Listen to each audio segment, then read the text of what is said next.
It is not easy when you are assuming a leadership responsibility for the first time, especially when you've been an individual contributor and transitioning into a leader of a team. As I believe, leadership is not a role, title, or designation, it's a responsibility. So, when one is moving to that particular responsibility, one should take it very seriously. In case anyone takes the leadership role very lightly, regardless of you being a leader at the middle level, senior level, or top level, in case you don't respect that particular responsibility, sooner or later you would have to pay the price.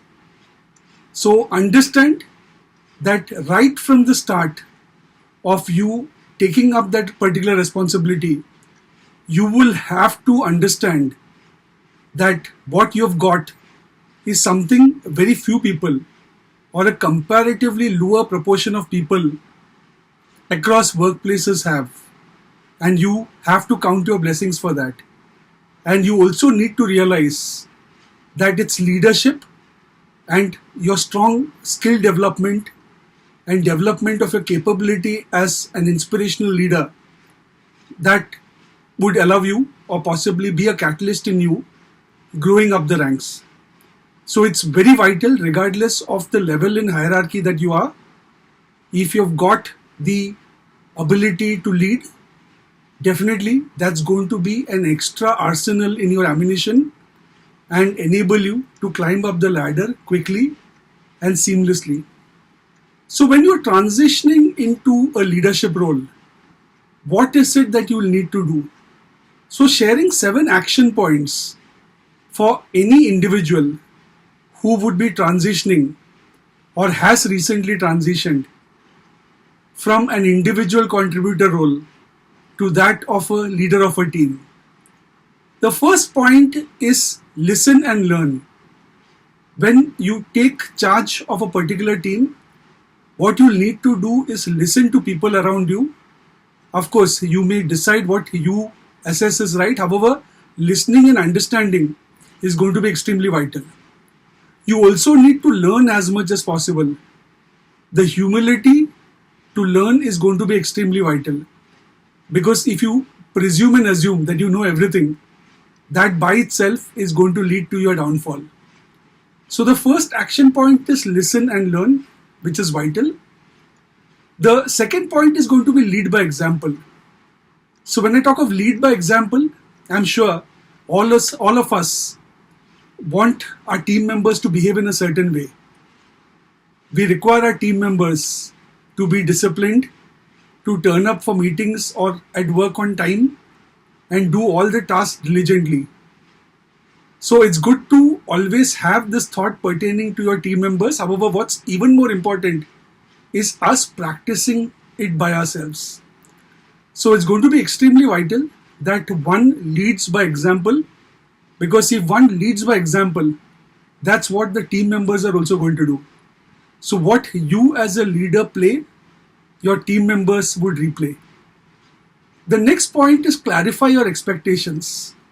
So whatever your expectations are from the team, understand, just like how you are new into that particular responsibility, your team members also would have a lot of apprehensions, because you would have replaced an existing leader, or possibly it may be a new team. So whatever the scenario, there would definitely be the apprehensions which would be valid from the perspectives of your team members, because they may not have had too much of interaction with you and you're a new person in many cases. That may be a possibility. So there, clarifying expectations becomes extremely vital so that there's no ambiguity or there is no confusion. The next point is celebrating successes. So it's not only about the goal that you have to achieve from your team's perspective or your organization's perspective. You also need to identify small moments or big events to celebrate. So whatever be the success, be it small or big, please take time out to celebrate it along with your team. That's going to be extremely vital, because we all are dismayed over failures, and because of which many a times we don't pay too much of attention to celebrating success. So celebrating success is definitely a must. The next point, the fifth point, is building relationships. So when you are a leader for the first time, what you need to understand, it's all about people and it's all about relationships. Your movement upward towards the echelons of success is all dependent on how you manage people and how you are able to build relationships. So they're working on building relationships with each of your team members. Try to understand the motivation, the expectations, and the personal goals of each of your team members. Try to create a synchronization between the individual personal goals of each of your team members to that of your team as well as the organization. I'm sure if you build relationships with every team member as well as others within your organization and even outside, depending on your role, that would definitely benefit you in a major way as a leader. The sixth point is you will have to empower your team. Understand just building relationships will not do. What you need to do is to make every team member of yours feel powerful. Every team member should have the confidence and motivation that they can manage the task independently. So delegate, give people an opportunity to perform, and in case there are mistakes, support them. Of course, team members would need to be informed that they should not be repeating mistakes. However, at times, mistakes are a fee for learning. At times, we all make mistakes, so we need to understand our team members also would. So there, in addition to empowering, please give people an opportunity to learn from errors, and of course, also communicate that errors should not be repeated. So that's going to be the sixth point. The seventh and final point is fostering a positive work environment. That's going to be extremely important. No one likes to work in negativity, neither you nor me. So what you would need to do is to ensure that the workplace is a positive workplace, even if your team members are working virtually or there's a hybrid work scenario. Try to ensure positivity. There can always be questions asked in the right way pertaining to goals or performance. However, there should not be any toxicity. That is extremely vital. So fostering the right positive environment is going to be extremely critical.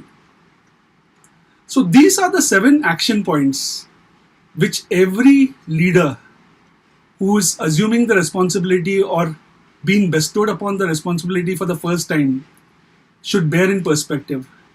Understand, there is no capital more important than human capital. There is no resource more important than people. At the end of the day, business is all about people and relationships. We may say that business is about funds, it's about capital, it's about the infrastructure, it's about machines, it's about artificial intelligence or whatsoever. However, the moot point or the crux is that a business is all driven by people and it's all based on relationships between people.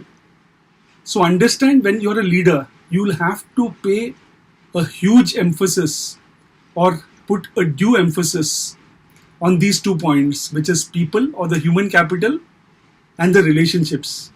That's how well you would foster good relationships and ensure there are relationships between your team members as well in the professional manner, which would enable you, your team members, and your organization to reach to meteoric levels of success. Thank you very much for your time.